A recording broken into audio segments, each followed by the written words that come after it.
नमस्कार शेतकरी बांधवांनो, मी योगेश भास्करराव गायधनी आणि माझ्यासोबत आहे आमचे मित्र भारत शेठ ढेरिंगे। आमचा हा ड्रॅगनचा प्लॉट आहे। साधारणतः 9000 प्लांटेशन इथं आहे। 2.5 एकरचं क्षेत्र आहे। खतांचं नियोजन तुम्हाला सांगतो, ह्या स्टेजला म्हणजे आता वरतीपर्यंत हे फुटवा करत करत करत वरतीपर्यंत आले। वरती आल्यानंतर आपण असा शेंडा स्टॉप केला होता आणि शेंडा स्टॉप केल्यानंतर अशा प्रकारे पूर्ण ब्रांचेस वगैरे सगळे डेव्हलपमेंटचं काम चालू आहे। आता हीट आहे, उन्हाळा आहे, सगळ्यात महत्त्वाचं पाण्याचं नियोजन सगळ्यांनी लक्षात असू द्या। ड्रॅगनचं पाण्याचं नियोजन थोडंसं वेगळं असतं।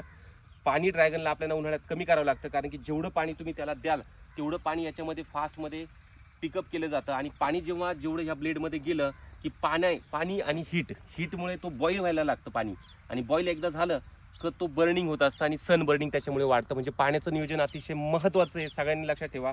साधारणतः जर खडकाळ तुमची जमीन वगैरे असेल तर 4 ते 5 दिवसांच्या शेड्यूलने तुम्ही पाणी ठेवा। पाणी जास्त देऊ नका, उन्हाळ्यामध्ये सन बर्निंग कमी होईल, बरोबर। हे झालं पहिलं।